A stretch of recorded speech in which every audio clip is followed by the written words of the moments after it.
നിങ്ങളുടെ favourite shows ഇനി ഒരിക്കലും മിസ്സാവില്ല. ഇപ്പോൾ C5 കാണും നിങ്ങളുടെ ഫേവറേറ്റ് ഷോസ് തികച്ചും സൗജന്യമായി. ഇത്രയും നാൾ അച്ഛനും മോളും പറഞ്ഞുകൊണ്ടിരുന്നത് സുജാതയുടെ മഹത്വത്തെക്കുറിച്ചാ. പക്ഷേ അതിനേക്കാൾ എത്രയോ മേലെയാണ് മോളെ നിന്റെ ഭർത്താവാകാൻ പോകുന്നവൻ. ഇത്രയൊക്കെ നടന്നിട്ടും അവൻ സ്വന്തം വീട്ടിൽ അറിയിച്ചില്ലല്ലോ. നമ്മളോടൊരു പരാതി പോലും പറഞ്ഞില്ലല്ലോ. അതിന്റെ അർത്ഥം അവൻ നിന്നെ അത്രയും സ്നേഹിക്കുന്നുണ്ടെന്നാ. പക്ഷെ എല്ലാം അറിഞ്ഞ നിലയ്ക്ക് ചെറിയച്ഛനും സുധിയും ചെയ്ത തെറ്റിന് നമ്മൾ അദ്ദേഹത്തിനോട് മാപ്പ് പറയണം. അത് ഞാൻ തന്നെ പോയി പറയാം. നീ തനിച്ചു പോണ്ട മോളെ, നമുക്കൊന്നിച്ചെന്നെ പോയി പറയാം. സുജാതയെ ഞാൻ വിളിക്കാം, പുറത്തെവിടെയെങ്കിലും വെച്ച് കാണാന്ന് പറയാം. എല്ലാം അറിഞ്ഞിട്ട് അവര് തീരുമാനിക്കട്ടെ. അവരെന്ത് തീരുമാനിച്ചാലും അതാണ് ശരി, അത് മാത്രമാണ് ശരി.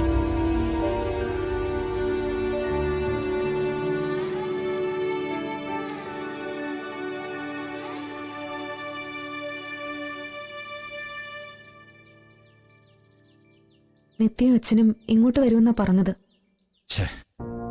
എന്തായിരിക്കൂടെ കാര്യം?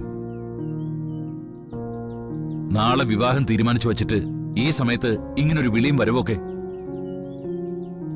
നിത്യയുമായി ഇങ്ങോട്ട് കയറി വരുന്നില്ല. പ്രധാനപ്പെട്ട ഒരു കാര്യം പറയാനാണ് നമ്മൾ 3 പേരും ഉണ്ടാവണമെന്ന് പറഞ്ഞു. അമ്മേ,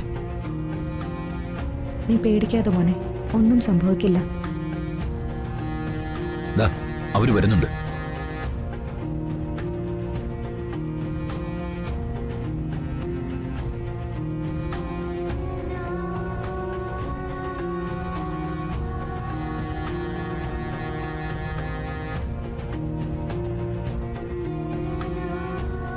എന്തുപറ്റി?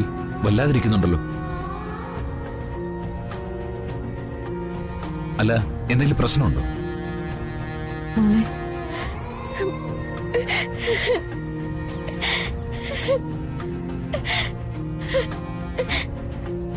ഞങ്ങൾ അമ്മയോടും അച്ഛനോടും മാപ്പ് പറയാൻ വന്നതാ. മാപ്പ് പറയോ? എന്തിന്? അതെ സുജാതെ, നിങ്ങളോട് പറയാതെ എനിക്ക് മോൾക്ക് സമാധാനം കിട്ടില്ല. എല്ലാം കേട്ടിട്ട് നിങ്ങൾ തീരുമാനിച്ചാൽ മതി.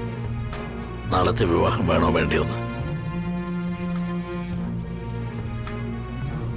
എന്തൊക്കെയാ നിങ്ങൾ ഈ പറയുന്നേ? അതിന് മാത്രം എന്താ ഇവിടെ സംഭവിച്ചേ? കാര്യം എന്തായാലും നിങ്ങൾ പറയൂ. തടസ്സം ആരുടെ ഭാഗത്തുനിന്നുണ്ടായാലും അത് മാറ്റിയെടുക്കാൻ എനിക്കറിയാം. ചെറിയച്ഛനും ശ്രുതിയും ശ്രുതിയൊക്കെ വീട്ടിൽ നിന്ന് പോയി. പോയതല്ല, ഞാൻ ഇറക്കി വിട്ടതാ. അയ്യോ, അതിന്റെ കാരണമാണ് ഞങ്ങൾക്ക് പറയാനുള്ളത്.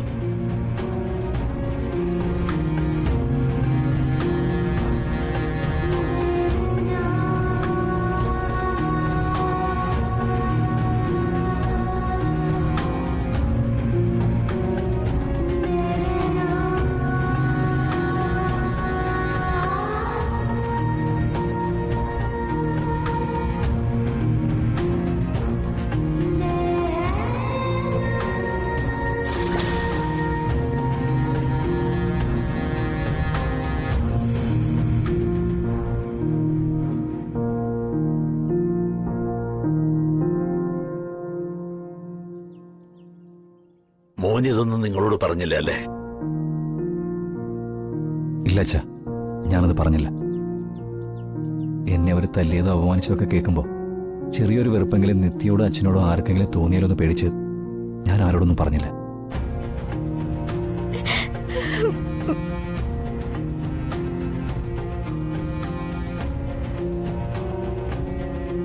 മോനെ, ഇത്രയൊന്നും കാരുണ്യം ഞങ്ങളുടെ ജീവിതത്തിൽ ആരും ഞങ്ങളോട് ഇതുവരെ കാണിച്ചിട്ടില്ല.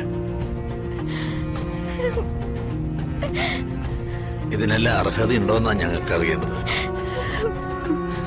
എന്തു പറ്റി ഇവർക്കൊക്കെ? എല്ലാവരെ കുറിച്ചും നല്ല ചിന്തകൾ മാത്രമേ ഞങ്ങളുടെ മനസ്സിലുണ്ടായിരുന്നുള്ളൂ. എത്ര പെട്ടെന്ന് അവരൊക്കെ ഞങ്ങളുടെ മനസ്സുകളിൽ കയറി കൂടിയത്. എന്നിട്ട് അവരൊക്കെ ബന്ധുക്കളുടെ വാക്കുകൾക്ക് വാൾത്തലയേക്കാൾ കൂടുതലാണ് മൂർച്ച. അത് ഒരു കൂട്ടർ കൂടി തെളിയിച്ചു, അത്രേ ഉള്ളൂ. നിങ്ങൾ എന്റെ വീട്ടിൽ പെണ്ണന്വേഷിച്ച് വന്നപ്പോ നിങ്ങളോട് ഞാൻ പറഞ്ഞത് അന്തസ്സല്ലാതെ കൈമുതലായിട്ട് ഒന്നുമില്ലെന്നാ. ആ അന്തസ് പോലും കൈവിട്ട് നിൽക്കുന്ന അവസ്ഥയിലാണ് ഞാൻ. കൂടപ്പിറപ്പുകളെല്ലാം ചേർന്ന് അതില്ലാണ്ടാക്കി.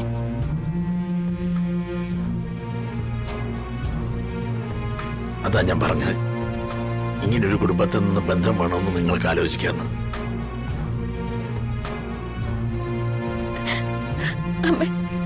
അമ്മ എന്നെ ഒരുപാട് സ്നേഹിച്ചു. ഇപ്പൊ എന്റെ പ്രാണനേക്കാൾ ജീവനെ ഇഷ്ടം. പക്ഷെ ഇതൊന്നും വേണ്ടെന്ന് അമ്മ പറഞ്ഞാൽ ഞാനിതെല്ലാം സഹിച്ചോളാം. എങ്ങനെ സഹിക്കും മോളെ നീ? നിനക്ക് നിന്റെ അമ്മയെ പിരിയാൻ പറ്റുമോ? നിനക്ക് നിന്റെ ജീവനെ പിരിയാൻ പറ്റുമോ?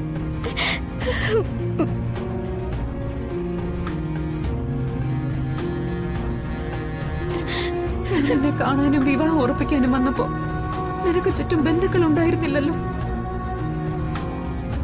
ഈ നിൽക്കുന്ന അച്ഛൻ മാത്രമല്ലേ ഉണ്ടായിരുന്നുള്ളൂ. അത് മതി, അത് മാത്രം മതിയെന്ന് മനസ്സിൽ ഉറപ്പിച്ച് തീരുമാനിച്ചിട്ടുണ്ടെങ്കിൽ അതിനൊരു മാറ്റവും വരില്ല. നിനക്കെന്താ പറയാനുള്ളത്?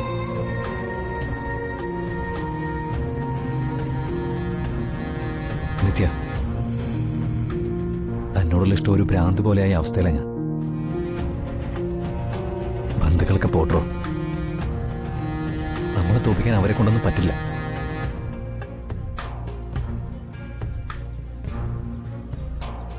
എല്ലാം സഹിച്ചിട്ടും പുറത്തിട്ടും ഇത് നിങ്ങൾ അറിഞ്ഞല്ലോ എന്നുള്ള വിഷമം മാത്രമേ എനിക്കുള്ളൂ.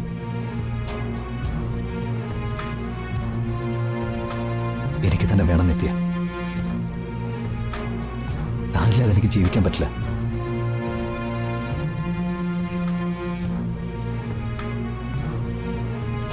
കേട്ടല്ലോ, ഇവൻ പറഞ്ഞത് തന്നെയാണ് ഇതിന്റെ തീരുമാനം.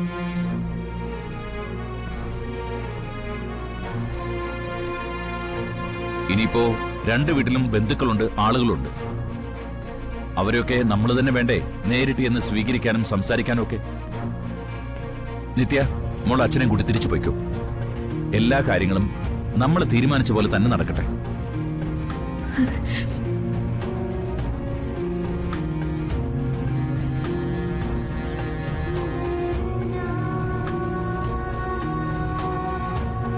ദൈവം തീരുമാനിച്ച ബന്ധം,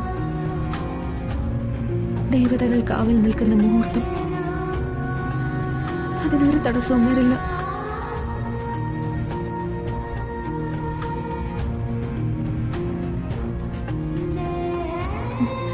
നാളെ നിങ്ങളുടെ കല്യാണമാണ്, അതിനൊരു മാറ്റവും വരില്ല.